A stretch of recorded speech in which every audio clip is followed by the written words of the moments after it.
আসসালামু আলাইকুম ওয়া রাহমাতুল্লাহ। খিজির ও মূসা আলাইহিস সালামের কাহিনী। হযরত ইবনে আব্বাস রাদিয়াল্লাহু তাআলা আনহু হতে বর্ণিত, তিনি বলেন, হযরত উবাই ইবনে কাব রাদিয়াল্লাহু তাআলা আনহু রাসূল সাল্লাল্লাহু আলাইহি ওয়াসাল্লাম হতে আমাদের নিকট বর্ণনা করেছেন যে হযরত মূসা আলাইহিস সালাম একদা বনী ইসরাইলের এক সমাবেশে ভাষণ দিতে দাঁড়ালেন। তাকে জিজ্ঞেস করা হলো, কোন ব্যক্তি সর্বাধিক জ্ঞানী? তিনি বললেন, আমি সর্বাধিক জ্ঞানী। জ্ঞানকে আল্লাহর দিকে সোপার্দ না করার কারণে আল্লাহ তাকে তিরস্কার করে বললেন, বরং দুঃসাগরের সঙ্গম স্থলে আমার এক বান্দা আছে যিনি তোমার চেয়ে অধিক জ্ঞানী। হযরত মূসা আলাইহিস সালাম বললেন, হে আমার প্রতিপালক, তার নিকট পৌঁছাতে কে আমাকে সাহায্য করবে? কখনো সুফিয়ান এভাবে বর্ণনা করেছেন, আমি কিভাবে তার সাথে সাক্ষাৎ করতে পারি? তখন বলা হলো, তুমি একটি তলিতে করে একটি মাছ নাও, যেখানে তুমি মাছটি হারাবে, সেখানে আমার সেই বান্দা আছে। অতঃপর হযরত মূসা আলাইহিস সালাম একটি মাছ ধরলেন এবং তলিতে রাখলেন। অতঃপর মাছ নিয়ে তার সঙ্গী ইউশা বিন নুনকে সাথে নিয়ে চললেন। শেষ পর্যন্ত তারা একটি পাথরের কাছে পৌঁছালেন এবং তার উপর মাথা রেখে বিশ্রাম নিলেন। মূসা আলাইহিস সালাম ঘুমিয়ে পড়লেন। এই সময় মাছটি তলি থেকে বের হয়ে লাফিয়ে সমুদ্রে চলে গেল। অতঃপর সে সমুদ্রে সুড়ঙ্গের মতো পথ তৈরি করে নিল। আর আল্লাহ সুবহানাহু ওয়া তাআলা মাছটির চলার পথে পানির প্রবাহ থামিয়ে দিলেন, ফলে তার গমন পথটি সুড়ঙ্গের মতো হয়ে গেল। অতঃপর তারা উভয় অবশিষ্ট রাত ও পুরো দিন পথ চললেন। পরদিন সকালে হযরত মূসা আলাইহিস সালাম তার সাথীকে বললেন, আমরা তো সফরে ক্লান্ত হয়ে পড়েছি, আমাদের খাবার নিয়ে আসো। হযরত মূসা আলাইহিস সালামকে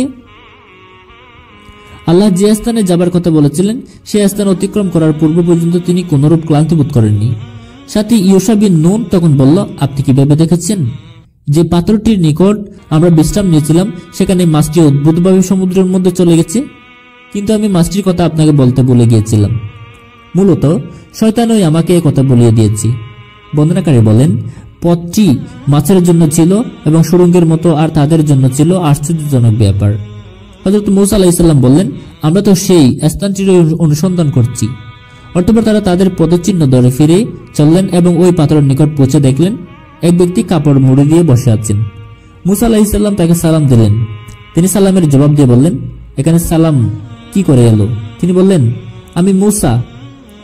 খিজির জিজ্ঞেস করলেন, আপনি কি বনী ইসরাইলের বংশীয় মূসা? মূসা আলাইহিস সালাম বললেন, হ্যাঁ, আমি এসেছি এই জন্য যে সত্য পথের যে জ্ঞান আপনাকে দান করা হয়েছে তা হতে আপনি আমাকে কিছু শিক্ষা দিবেন। খিজির আলাইহিস সালাম বললেন, হে মূসা, আমার আল্লাহ প্রদত্ত কিছু জ্ঞান আছে যা আপনি জানেন না, আর আপনিও আল্লাহ প্রদত্ত এমন কিছু জ্ঞানের অধিকারী যা আমি জানি না। মূসা আলাইহিস সালাম বললেন, আমি কি আপনার সাথী হতে পারি? খিজির বললেন, আপনি কিছুতেই আমার সাথে ধৈর্য ধারণ করতে পারবেন না। যে বিষয়ে আপনার জ্ঞানের আওতাধীন নয় সেই বিষয়ে আপনি ধৈর্য ধারণ করবেন কেমন করে? মূসা আলাইহিস সালাম বললেন, ইনশাআল্লাহ আপনি আমাকে ধৈর্যশীল পাবেন এবং আপনার কোনো আদেশ আমি অমান্য করব না।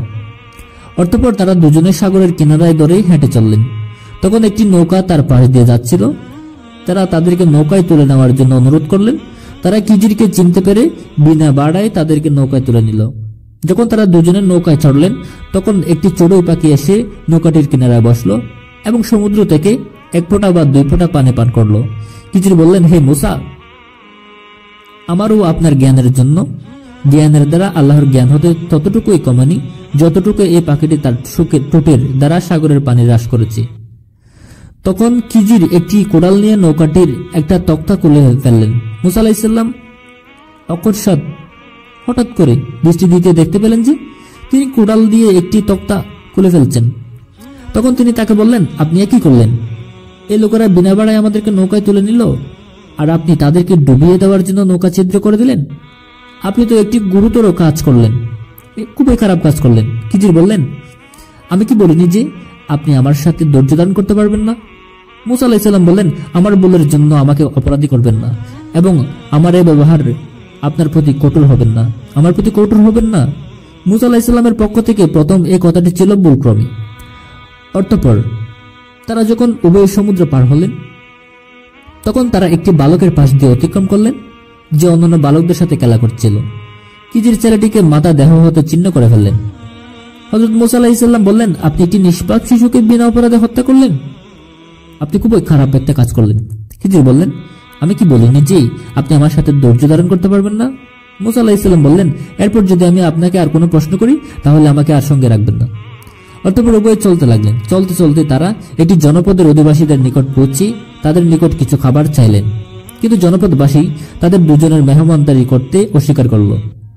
সেখানে তারা একটি প্রাচীর দেখতে পেলেন যা ভেঙে পড়ার উপক্রম হয়েছিল। হযরত খিজির প্রাচীরটি মেরামত করে সুদৃঢ় করে দিলেন।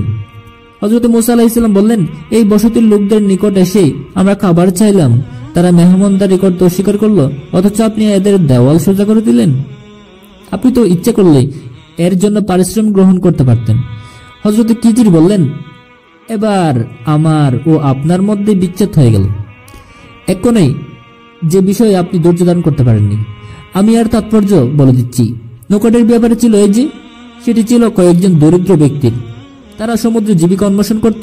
আমি নৌকাটিকে ত্রুটিযুক্ত করে দিতে চাইলাম, কারণ তাদের সামনে ছিল এক রাজা, যে ভালো নৌকা পেলেই জোরপূর্বক কেড়ে নিত। তারপর যখন এটাকে দখল করতে লোক আসলো, তখন ছিদ্রযুক্ত দেখে ছেড়ে দিল। অতঃপর নৌকাওয়ালারা এটা কাঠ দ্বারা নৌকাটি মেরামত করে নিল। আর লোকটি সূচনা লগ্নে ছিল কাফের। ওই বালকটি ছিল সূচনা লগ্নে ছিল কাফের। সে ছিল তার ইমানদার বাবা মার বড়ই আদরের সন্তান। আমি আশঙ্কা করলাম যে সে বড় হয়ে অবাধ্যতা ও কুফরি দ্বারা তাদেরকে কষ্ট দিবে। অতঃপর আমি ইচ্ছা করলাম যে তাদের পালনকর্তা তাদের তার চেয়ে পবিত্রতায় ও ভালোবাসায় ঘনিষ্ঠতর একটি শ্রেষ্ঠ সন্তান দান করুন। আর প্রাচীরের ব্যাপার এই যে, সেটি ছিল নগরের দুজন ইয়াতিম বালকের। এর নিচে ছিল তাদের গুপ্তধন। তাদের পিতা ছিলেন সৎকর্মপরায়ণ। সুতরাং আপনার পালনকর্তা দয়া পরবশ হয়ে ইচ্ছা পোষণ করলেন যে তারা যৌবনে পদার্পণ করে নিজেদের গুপ্তধন উদ্ধার করুক। আমি নিজ ইচ্ছায় এসব করিনি। আপনি যে বিষয়গুলোতে ধৈর্য ধারণ করতে পারেননি, এই হলো তার ব্যাখ্যা। প্রিয় শ্রোতা মণ্ডলী, এই ঘটনা থেকে আমাদের শিক্ষা হলো, সকল জ্ঞানের আধার আল্লাহ রাব্বুল আলামিন। তিনি যাকে যতটুকু ইচ্ছা প্রদান করেন। জ্ঞান অর্জনের জন্য সফর অত্যন্ত গুরুত্বপূর্ণ। শয়তান সর্বদা মানুষের পিছে পড়েই থাকে। সে তাকে প্রতিনিয়ত আল্লাহর বিমুখ করার চেষ্টা করে। জ্ঞান অর্জনের জন্য ধৈর্য অবলম্বন করা জরুরি। অহংকার করা বা নিজেকে সবচেয়ে জ্ঞানী ভাবা ঠিক নয়। প্রিয় শ্রোতা মণ্ডলী, ইসলামিক ভিডিও পাওয়ার জন্য আমাদের চ্যানেলটি সাবস্ক্রাইব করে রাখবেন। আসসালামু আলাইকুম ওয়া রাহমাতুল্লাহ।